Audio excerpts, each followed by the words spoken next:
am down, and oh, my soul so weary. When troubles come and my heart burden me, and I am still and wait here in the silence until you come and sit a while with me. You raise me up so I can stand on mountains. You raise me up to walk on stormy seas. I am strong when I am on your shoulders. You raise me up to more than I can be.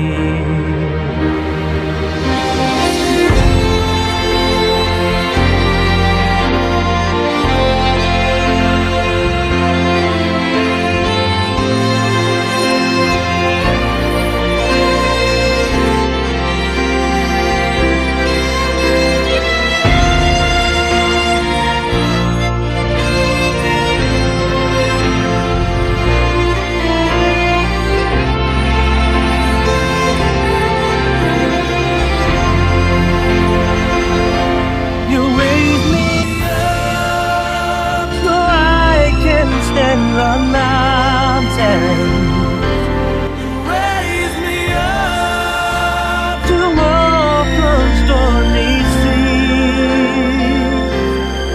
I am strong when I am on your shoulders. You raise me up to more than I can be.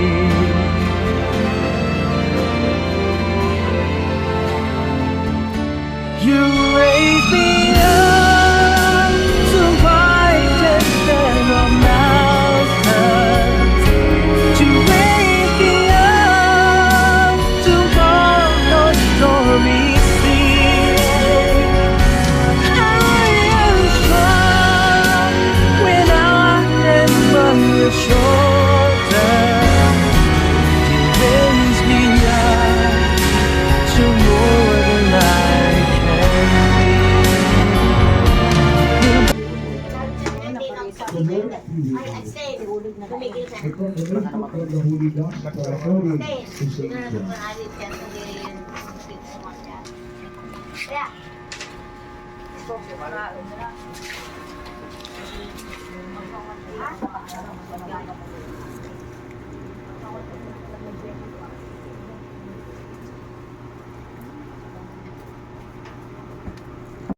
Kaya po natin lahat si Daddy, hindi perfecto. Pero, ano nga ba yung salitang perfecto pagdating sa usapin bilang tao? Wala namang perfecto, diba? Pero siguro, ang sasabi ko, siya yung perfect na tatay para sa akin.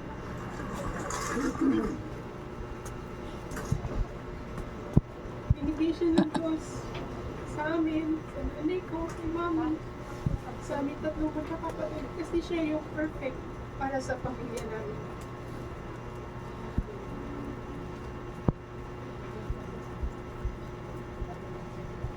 Binigay siya sa atin, sa ating lahat na nandito dito para iparamdam yung pagmamahal at suporta para sa amin dahil sa kanya. Kasi siya yung perfectong tao na gumanap ng role na binigay ng Diyos para sa atin.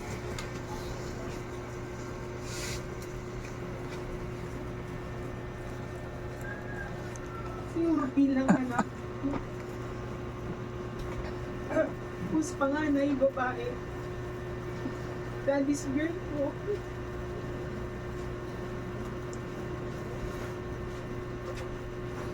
So si Daddy, maraming anecdotes, maraming kung i-share ko lahat yun. Parang aalala ko nung bata pa ako, naglalakad kami sa Ortigas. Bit-bit pala niya ako, siya lang yung naglalakad. No? Tapos mainit. Yung mga ganun. Ang init, sabi niya. Sabi ko naman daw, mahangin naman. So yung mga ganung simpleng bagay na napagsasamahan namin. Alam ko bata pa ako, alam ko hindi pa ako nag-aaral nun. Pero ibig sabihin, part siya ng core memory ko. So ibig sabihin, may impact talaga si Daddy sa buhay ko. Na sana sa buhay ko ngayon, I'm making him proud. Kasi marami sa mga nag-estudyante niya masaya at proud na proud maging partis sila ng buhay.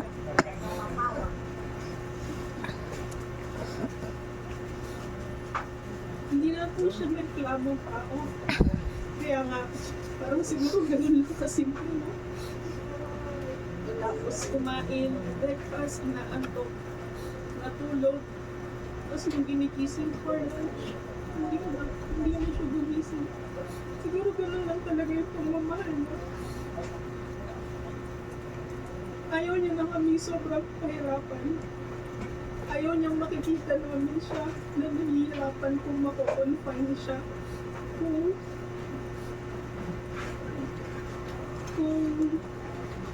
masasaksakan pa siya ng kung ano-anong tuto. Siguro yun na yung fight na nilaban niya, and para sa kanya ito na yung best na paraan para may pakita rin yung pagmamahal niya sa amin. Na sinacrifice niya na yung sarili niya na hindi na lang siya nagpahirap ng pag-aalala. Parang siguro sabi niya, it's enough na. Kasi nandun na siya sa point na makulit na rin siya. Pinipilit niya yung sarili niya tumayo kasi ayaw niya magutos. Kahit may mga kailangan siya, maraming beses siyang natutumba. Kasi gusto niya, siya yung gagawa. Parang hindi siya sanay na gagawin yun para sa kanya. Kasi bilang magulang, diba? Gusto ng magulang na lahat gagawin mo para sa anak mo. Siguro hindi the other way around na yung anak yung gagawa para sa magulang.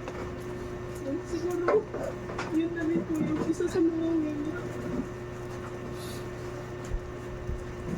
At hindi na ma-prolong din yung pag-aalala namin pare-pareho.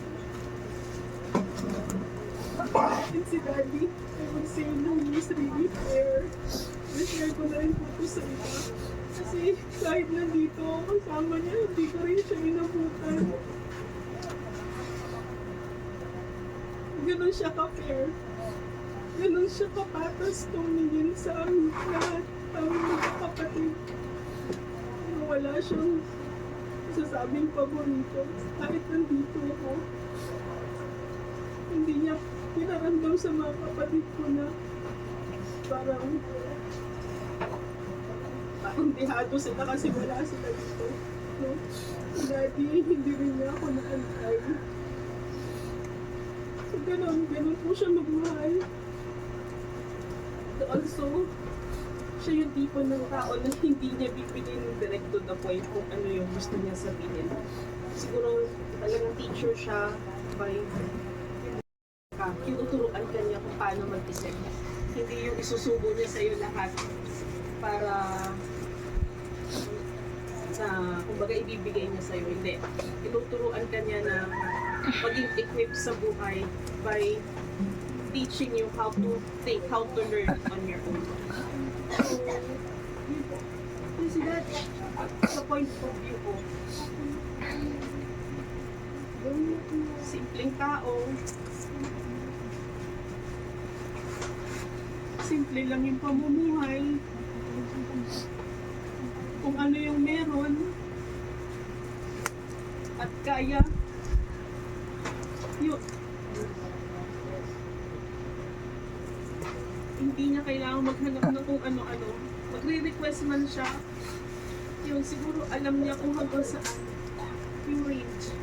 Hindi siya magre-request ng yung sobra-sobra, yung extravagant na pahihirapan niya kami. Hindi po. So that,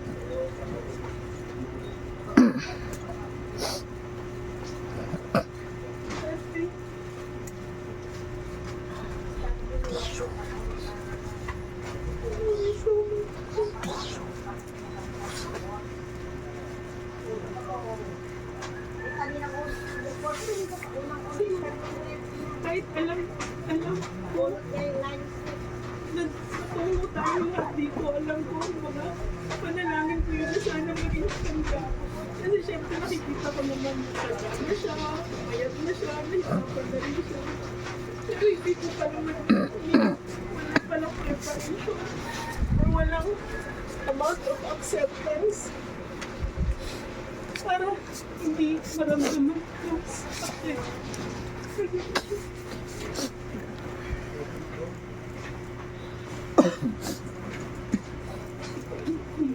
May sensitive sinasabi siya. Pero yun,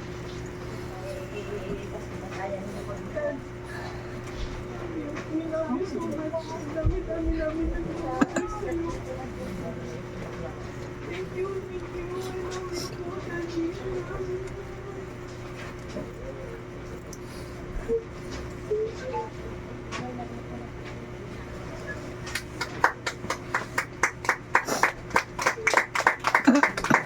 Sino ba pang gusto wants to say something?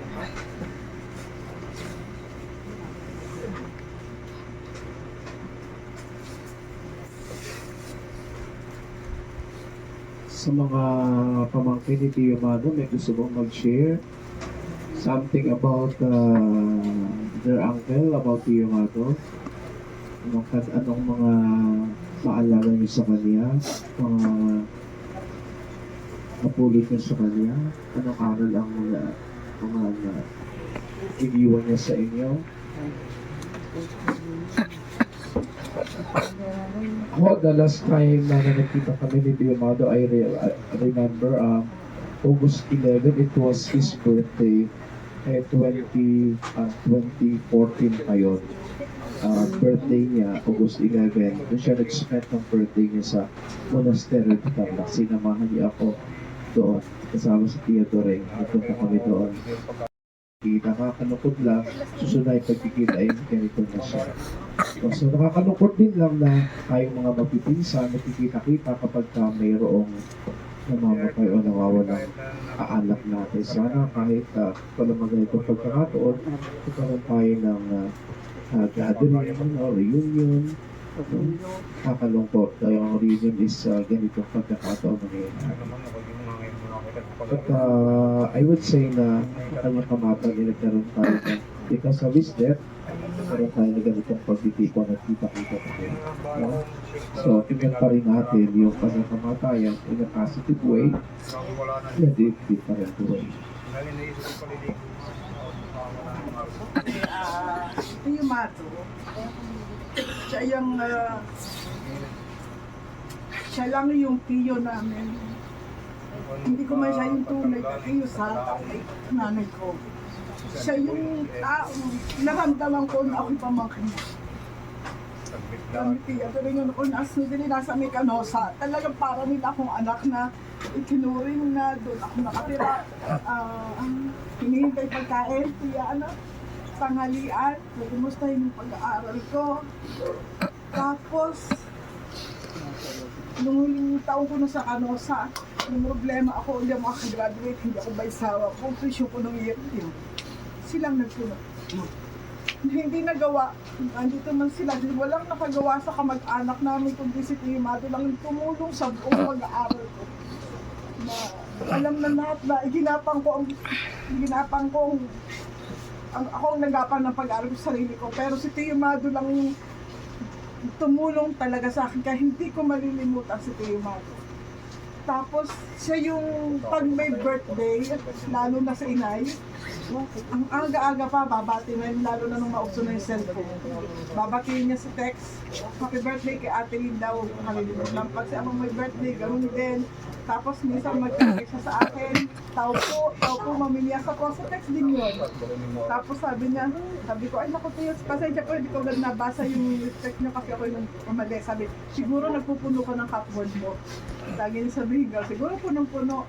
Tapos, sabi niya sa akin noon, pagka ako yung nagsalita, medyo mali yung grammar ko, i-correct na ako niya. Napaka-perfectionist. Pero nakakatuwa naman. Kasi siya yung bagang, yung kami bagay naging lapat na lapat ang aming samahang magtiyo. Na hindi ko naramdaman sa kahit kanino kong tiyo. Siya talaga lang yung nagpamalas, nagpadama ng pagmamahal. Ako may feelings. Nasabi ko nga sa side ni Ama, siya lang yung naramdaman ko na nagmamahal sa aming pamilya. Hindi kami itinuring na iba, hindi kami binabang ganyan, dumaan kami sa hirap siya, yung hindi kami pinaramdaman ko ng ganyan.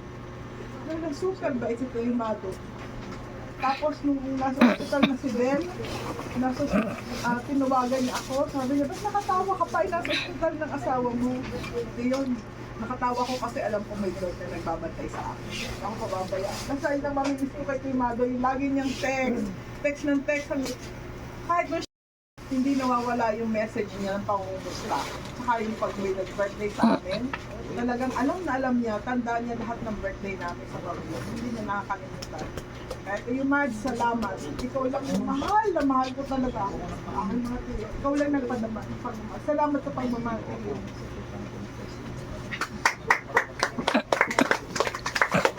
In other words, Toymato was so thoughtful, no? Thoughtful. At saka alam nyo, isa ring quality niya ay meron siyang sense of humor. Hindi napansin?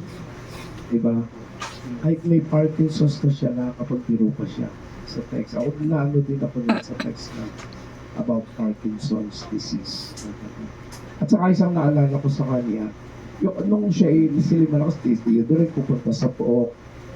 Basta pupunta yan doon, hindi yan makakalimot na dumaan sa amin kung musta. Kay Kuya Dulpo, kay Ate Linda. So, ganun talaga siya. Hindi nakakalimot. No? Kayo po, anong maalala niyo sa kanya? Gusto pa magsalita. O nagugutom na kayo. Nagugutom na ba kayo? Si Ate Nelida, gusto mo magsalita? Okay, sige po. Let us all rise na.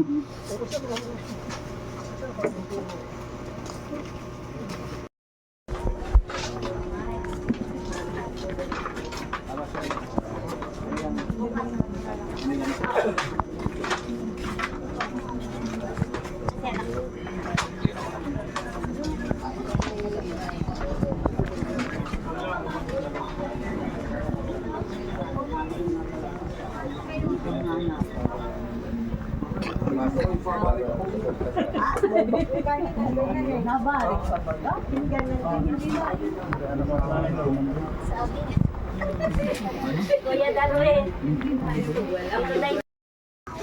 Oh, mga ano. Oy. Ang pakto ko.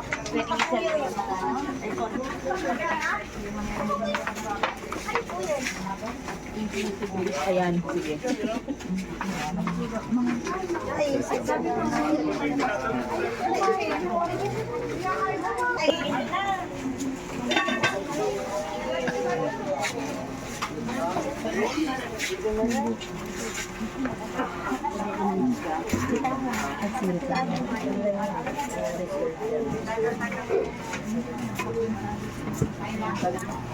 Pag nagigising.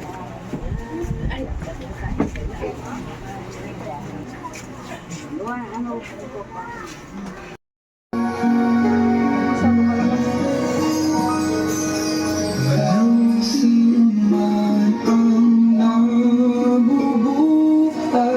para sa sarili lamang. Walang sinuman ang namamatay para sa sarili lamang. Tayong lahat ay may pananagutan sa isa't isa. Tayong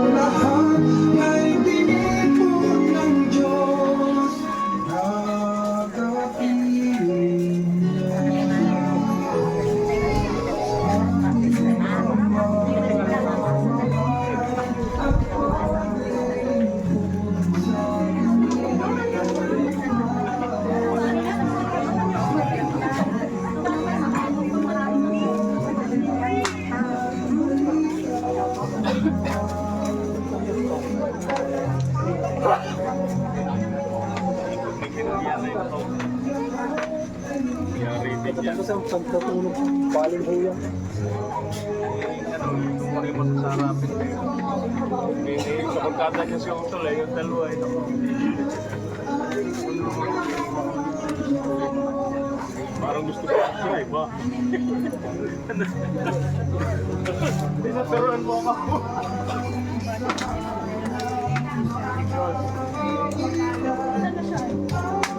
Lagi mo yung pagkata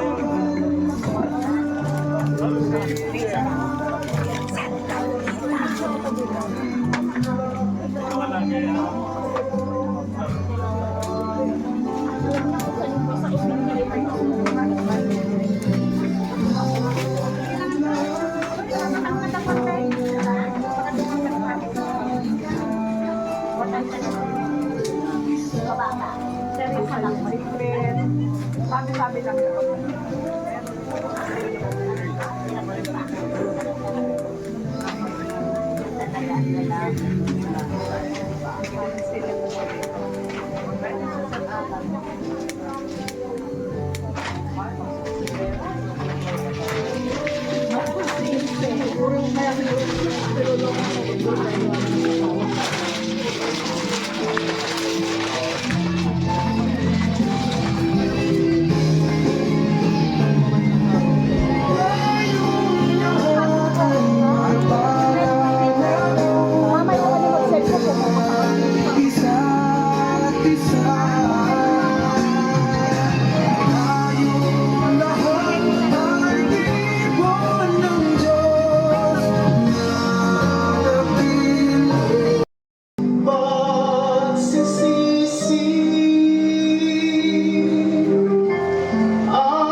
Just learn to reach out and open your heart. Lift up your hands to God, and He will cast your burdens upon me, heavily laden. We all of you are tired of carrying heavy loads. I will give you is easy, and my burden is light. Come to me, and I will give you rest. When you feel the world is tumbling down, that you can hold on to, just face the rising sun, and you see hope, and there's no need to hide. And He said, cast your burdens on Him.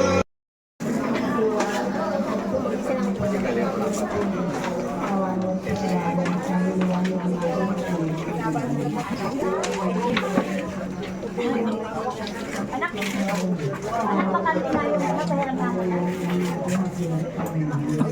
Para magamit nila. Wag mo muna kayo.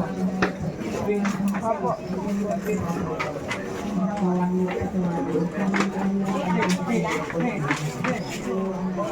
Sige, okay lang ako. You've been an angel watching over you. Tandaan po ninyo yan. Hindi po siya mawawala, kundi lumisan lamang po, umuwi, bumalik sa ating Ama sa Langit. Mararamdaman at mararamdaman pa rin po ninyo siya sa araw-araw. Mananatili po siyang nasa inyong puso. Salamat po.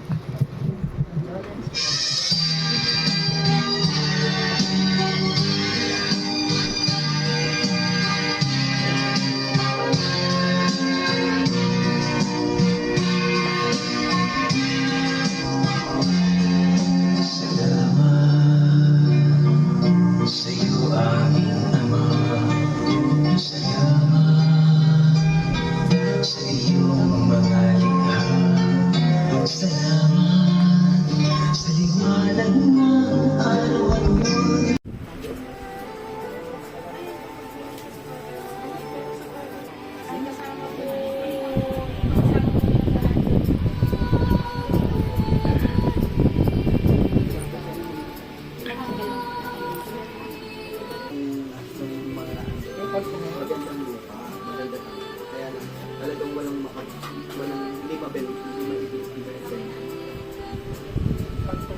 Tapos ang mga tao po doon, ang mga tao doon, ang alam yung ano,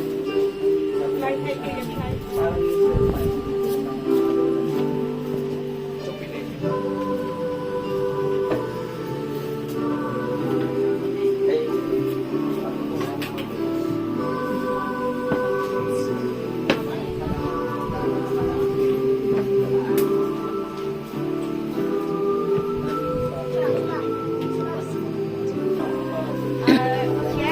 Mag-signal na kung lumalawas na si Daddy Nek. Kailan po yung dalawang pare? on the way na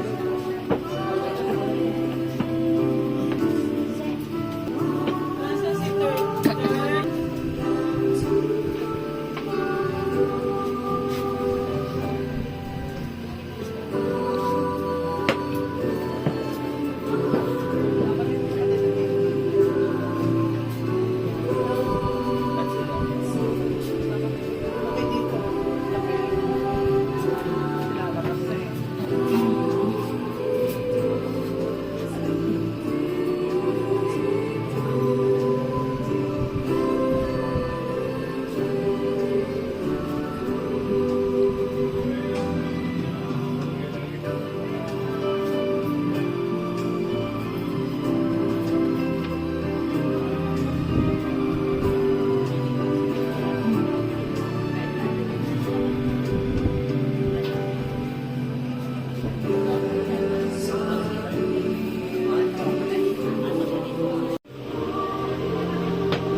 Ilagay ko nga dyan.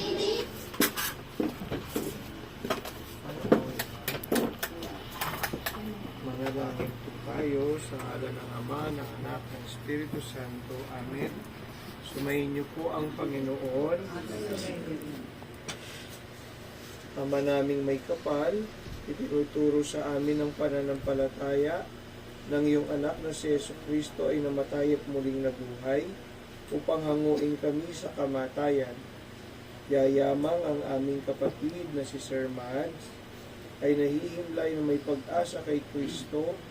Loobin mo na sa huling araw makasama siya sa kanyang malwalhating muling pagkabuhay. Inilulug namin ito sa pamagitan ng Jesucristo kasama ng Espiritu Santo magpasawalang hanggan. Pagbasa mula sa sulat ni Apostol San Pablo.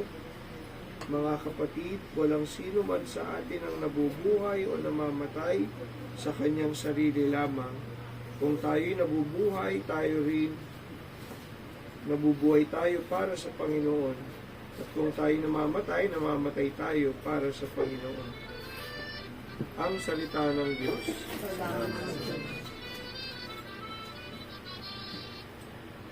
Kung merong akong listahan ng mga pinakamabubuti at pinakamabait na kakilala ko, sigurado nasa top 10, nasa top 3 si Sir Mads.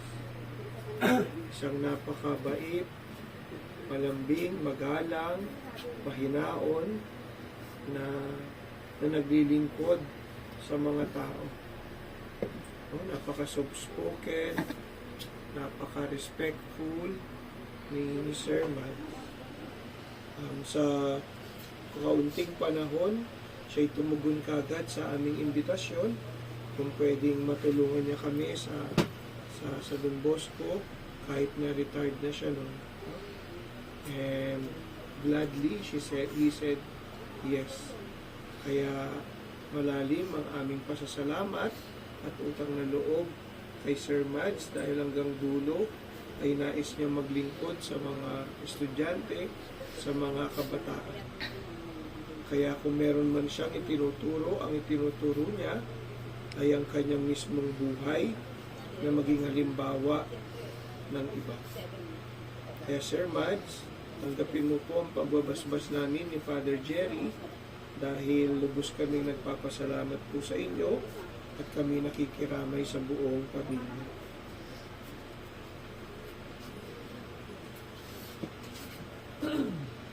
Sabay-sabay tayong magdasal sa ating Diyos Ama at italaga ang buhay ni Sir Mads. Ama namin, sumasalangit ka. Sambahin ang ngalan mo, mapasa amin ang kaharian mo. Sundin ang loob mo dito sa lupa para ng sa langit. Bigyan mo kami ngayon ng aming kakanin sa araw-araw. Patawarin mo kami sa aming mga sala, para ng pagpapatawad namin sa nagkakasala sa amin, at huwag mo kaming ipaintulot sa tukso, at hadiyan mo kami sa lahat ng masama. Amen. Mga kapatid, bago natin ihatid sa simbahan si Tatay para pag-ukulan ng huling pamamaalam, patuloy nating ipahayag ang ating pagmamahal sa Kanya. Tanggapin natin na maluwag ang kalooban ng Kanyang pagpanaw at umasang makikita-kita muli sa piling ni Jesus. Doon ay wala ng dusa, kalungkutan at kamatayan, kundi ang mamamayani ay lubos na ligaya at buhay na walang hanggan. Ang ating itutugon, ang giliw naming pumanaw sa piling ng Poong Mahal. Giliw namin pumanaw sa piling ng Poong Mahal. Mga anghel, mga banal, tanang nasa kalangitan, nali kayo at samahan ang giliw naming pumanaw sa piling ng Poong Mahal. Si Kristong mag-aakay sa kandungan ni Abraham upang doon ay umimlay. Tugon po. Ang giliw namin pumanaw sa piling ng Poong Mahal. Sa ilaw na walang hanggan, kapayapaan kailanmay, pagkamiti ng may kapal, Ang giliw naming pumanaw sa piling ng Poong Mahal. Ama naming mapagmahal, inihabilin po namin sa inyo si Sir Mads na pumanaw sa buhay na ito. Huwag niyo po siyang pamabayaan at pamalagihin niyo po siyang buhay sa inyong piling, alang-alang sa inyong awa at pag-ibig. Patawarin niyo na sana ang kanyang mga pagkukulang at nagawang pagkakasala dala ng kanyang kahinaan. Manatili nawa siyang maligaya sa inyong piling, kasama na inyong anak at ng Espiritu Santo, magpasawalang hanggan. Paalam po sa inyo, Sir Mads, mapasapiling kanawa ng Poong may kapal, ang pagpapala ng Diyos ay babaeng lahat, at pinagpala naman ang iyong anak na si Jesus.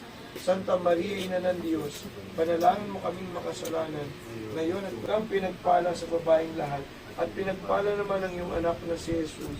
Santa Maria, Ina ng Diyos, panalangin mo kaming makasalanan, ngayon at huwag kang pinagpala sa babaeng lahat, ang iyong anak na si Jesus. Santa Maria, Ina ng Diyos, panalangin mo kaming makasalanan, ngayon at kami mamamatay. sa paraiso magkikitang muli tayo, samahan ka po ng mga santo, kahit na may nauuna tayo rin ay magsasama upang lagi tayong lumigaya sa piling ng Diyos Ama. Salamat po sa pagkakataon na kami po ay napagbigyan nyo ng magbasbasan pa rin sa sermon. Sumayin nyo ang Panginoon at kayo pagpalain ng makapangyarihang Diyos, Ama at Anak at ng Espiritu Santo. Amen. Salamat.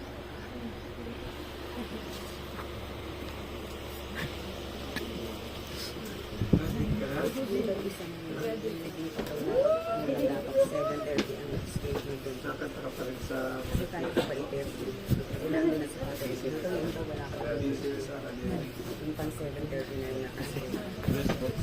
Kumusta ka na? At hindi po meron ng report sa inyo. Hindi kasi nandun na nga yung araw yung mga kasama yung kapatid.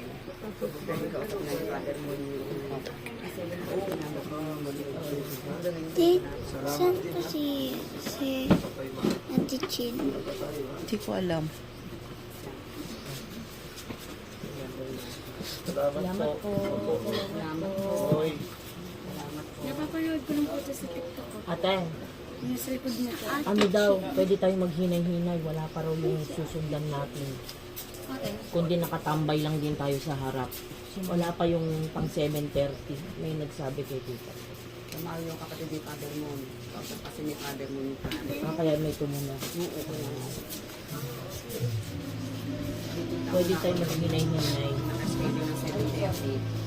Di ba? Di ba? Ha? Ha? Di ba? Tika? Eh? Wala ka doon. Ang siguro yung mga dito.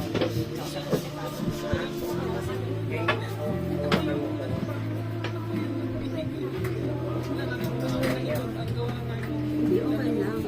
Huwag nga, mas maganda nga mabayin pa. Oh. Mabuti nga rin kasi yun daw nakaskate ng 7:30 so lamang na ngayon yung kanyang program. So diba, schedule natin 8:30 oriented.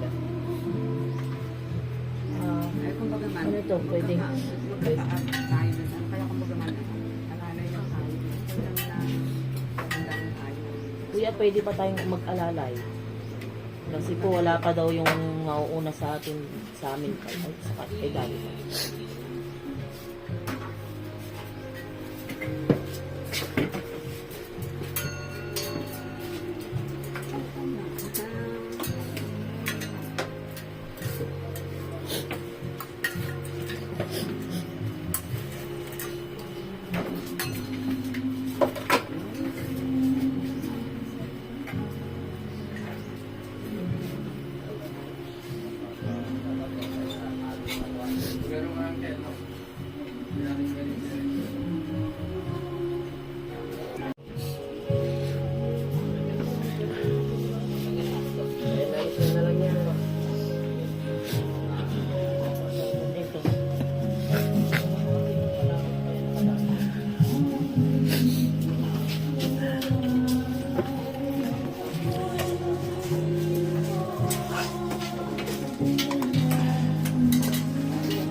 Nasasakay sila. Sa paligid.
So I can stand the mountain. Raise me up to walk on stormy seas.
Saya na.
Pero hindi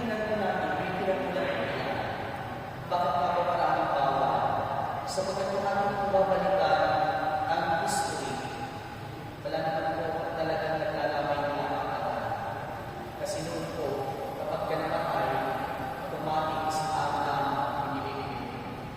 Kaya sa akin na ilaan nila ang kanilang oras para sa maraming bagay, inilaan nila ang nalito walang ibang sa pananalangin at pagdarasal. At ito naman talaga po ang pinifig sa akin na ating nakakapagin na yumawa sa mundo. Walang iba kundi panalangin. Wala na po tayong magagawa. Si Nino Amado ay tinawag na ng ating Panginoon at wala na po tayong magagawa. Pero meron tayong isang bagay na may tutulong sa Kanya upang ang inaasam niyang buhay na walang hanggan ay magkaroon ng katuparan. At ito walang iba kundi sa pamamagitan ng panalangin at pagdarasal. At ito po yung invitasyon sa amin na maganda sa pagkatapos po natin ito sa may katungan si Amado ay pinagdadaanan natin siya ng ipagbaka sa tulong ng panalangin. At ito walang iba kundi ang kanyang misa. At sa misa ito hindi lamang ang kanyang kaluluwa, kundi ang lahat ng mga kaluluwa na kapatid na yubaw, lalaligin ang mga nasa purgatorio.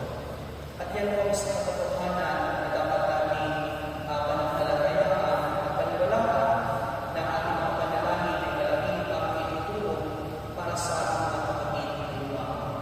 At bawang-bawang po ng ating pananalangin at pagdarasal ang pag-alaala sa mga mabubuting gawa ng ating kapatid na yubaw. Ako'y naniniwala na si Amado ay hindi lamang sa mabuting ama sa kanyang pamilya, kundi siya naging mabuting ama sa kanyang mga tinuruan ng mga naging estudyante. At sabi ngayon dumadami na kapatid mo ito na mula sa Diyos. At kanyang pinapahagi na naman, sabi nga, hindi pinagdabot ang kanyang sarili para pagkitarin ng Diyos ng kanyang pagmamahal. Kaya ang pasag-isang pinalalahanan natin yung mga magagandang alaala at yung ating bakunin at pagpupunta ng lakas upang tayo makapatuloy pa sa ating buhay at pagwala sa Amado. The way, isang bagay na naman ang hindi sa atin, ipakuwayan na natin siya sa ating Panginoon sapagkat mas maganda ang karoon ng Diyos. Hindi man natin lubos ang mauunawaan kung bakit kinuha na sa atin si Amado, pero meron tayong pwede paggawa. At ito ba lang kundi yung sinabi ng ating Panginoon.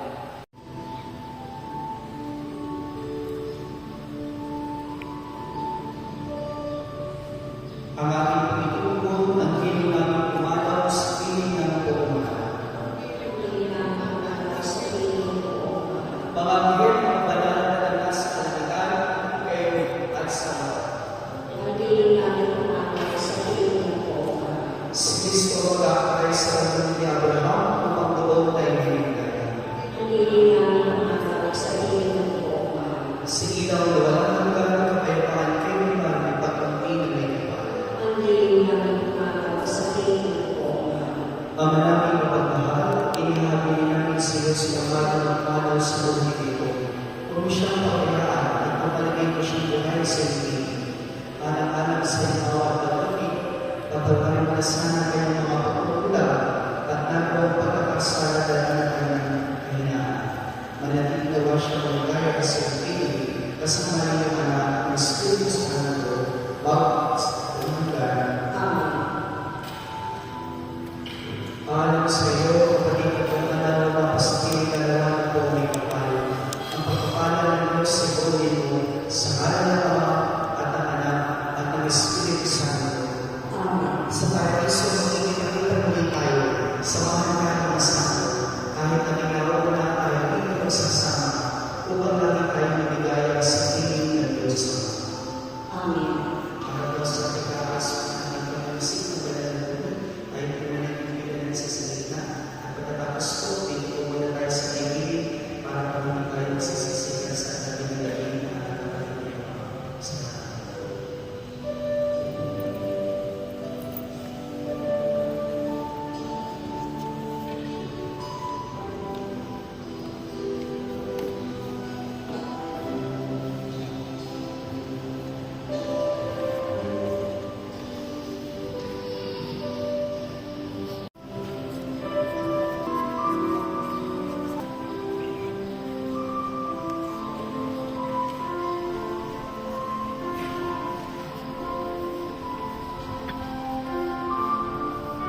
pinagpapasalamat sa Panginoon. Kami po'y naging bahagi na nag-serve po sa simbahan ng Santa Rosa. Kami po'y magkasamang lady minister, early 90s. Ako'y dating isang Philippine Constabulary na panahon po ako nag-join sa Philippine National Police. Pero hindi po naging dahilan yung hindi ka makapag-serve sa Panginoon. Kung paano si Brother Mads o si Paul Mads ay nakapagsilbi din sa Panginoon. So, kung paraan, tinalaga sa amin ang Panginoon. Noong baka, parang ang hirap isipin sa akin na parang hindi ko matanggap na ako ay tatawagin ng Panginoon ang siya sa Kanya. Especially yung paghawak ng katawan ng tulong sa Panginoon. Kasi ilang ko yung sarili ko, bago ko natanggap ng Diyos, o bago ko sinatag ko sa buhay ko, very worthy po yung aming buhay. Kakaiba po kay parang si parang po ay simple yan. Isang mabuting asawa, isang mabuting ama, at isang mabuting kapatid sa community. Si Brother Basko sa po ng kanyang pamilya, naging bahagi po ng Sacred Heart of Jesus Servant Community. Matagal po silang nakasama at isa sa mga hindi ko makalimutan pag kami po'y nagkakaroon ng seminar sa mga speaker. Magaling po siya. Hindi lang siya dahil siguro sa karanasan din niya na isang mabuting padre de pamilya. No, kaya po nakakapagpapala bigla siya nawala tinawag ng Panginoon. Pero lahat po tayo alam po natin na tayo isa na ng pupuntahan. Sa kanyang way, lalo-lalo po yung mga galing ng Don Bosco. Ang tawag po pala nila kay Brother Amado ay Mads. Malaking silang tumawag, Mads. Kaya ngayon din, ang tawag mo na rin kay Brother Mads. Kaya ako niya po ninyo ang inyong pinakamamahal na ako.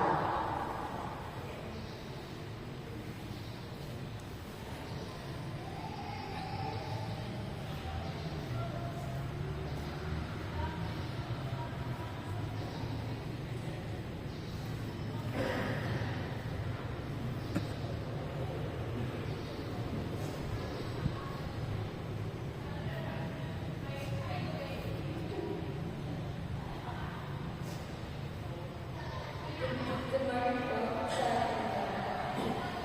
For those who don't know me, I am Moira, one of Sir Matt's grandchildren, or Daddy, as we call him.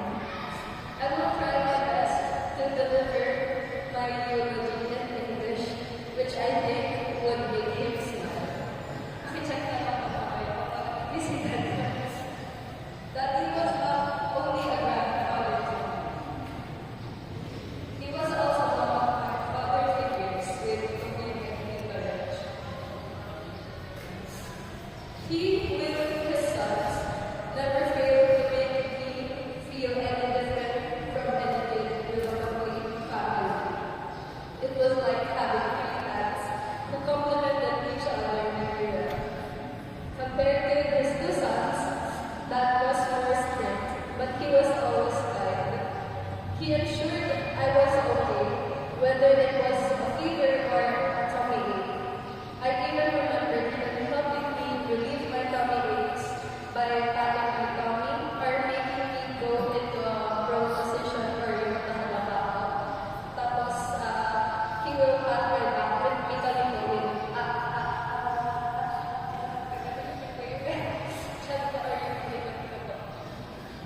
He was also my friend. Speaking of rhythms, he loved dancing and being playful with us. His favorite was playing It was a game where he randomly brings us, whether while walking or before leaving the house, and then points at us once Well, at least that's how I remembered it. He also loved making us think. He gave us letters, poems, and riddles during birthdays, all made by him. He would abbreviate things such as STBFF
or where they couldn't believe it.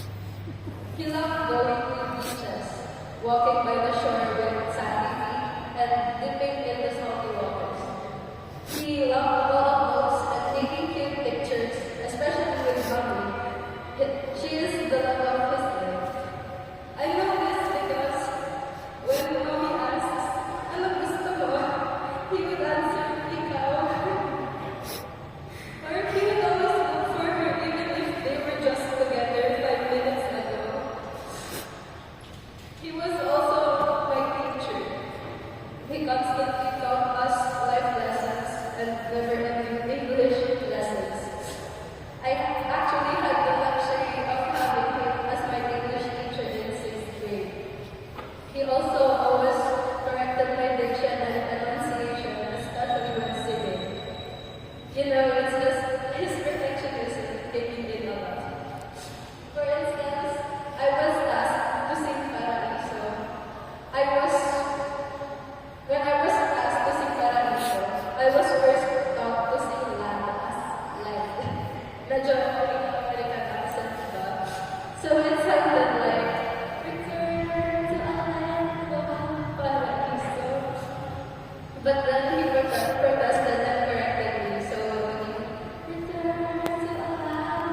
sa looban na. Kung mag-ilaki-laki mo, kaya mag-isip-isip ka. Sige, Magandang gabi.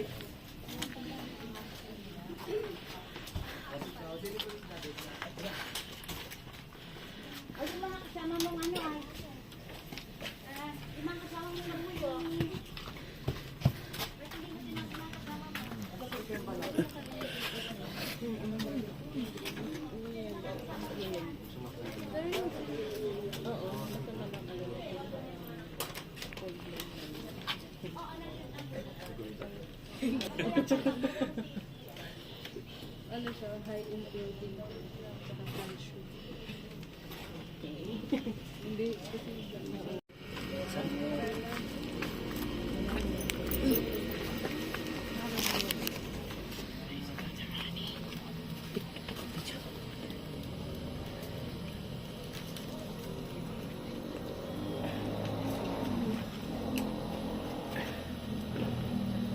Because God has chosen to call our brother Amado from this life to himself, he commit his body to the earth.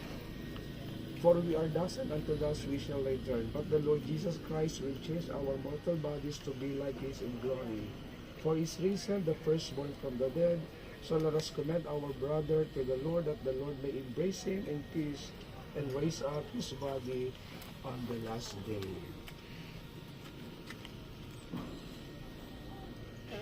Intercessions. For our brother Amado, let us pray to our Lord Jesus Christ, who said, I am the resurrection and the life. Whoever believes in me shall live even in death, and whoever lives and believes in me shall never die.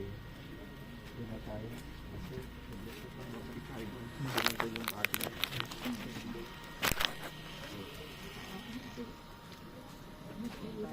Doon yung mga bata.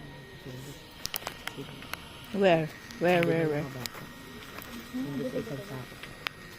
Oo, bukit. May bukit. May tela, siyempre. Kaya yung nakalagay doon sa kabaan. Kasama, hindi pa nadurog na yung tela. kapag bagong ganito sa atin. Nakita na po ng ganyan, lalagyan na ng pente. Tapos gagamitin mo. Oh, ito. Wow. Kailan mo sinaglag gabi. Oh, kadito.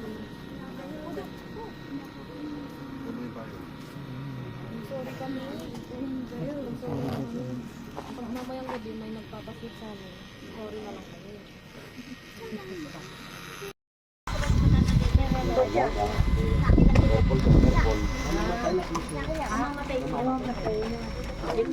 Dito pa ko. Dako na ka na lang ako. Tapos na. Tapos ko na. O, dati dahan-dahan dito ha. Pamig, ibigay mo na lang.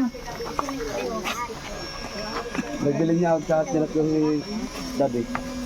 Lana. Tinat ko na. Kaya, lagay ko na bukas. Ay, teka ko eh.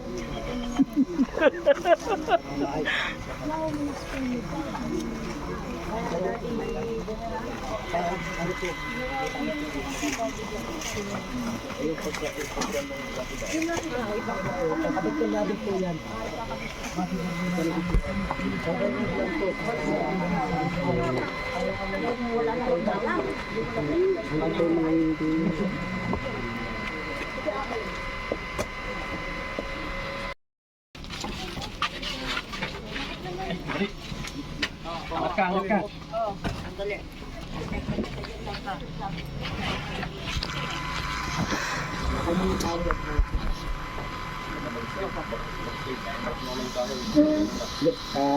Bagya mo.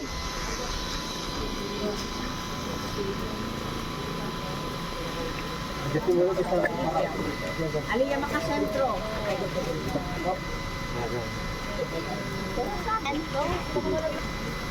So, laglag ka din?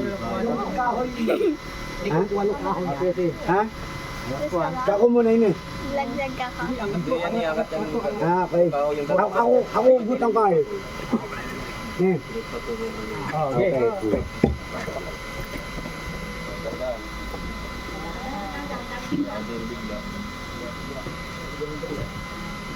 Wala. Ayan, bulak-bulak.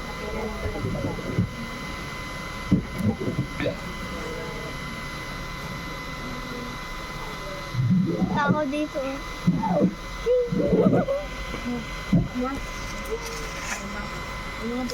Ay, meron. Bandang ka ah.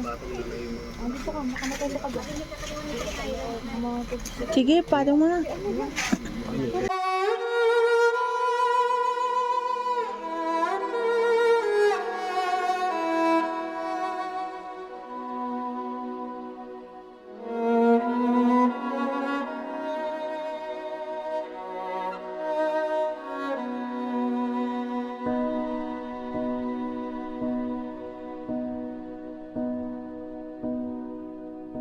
When I am down and all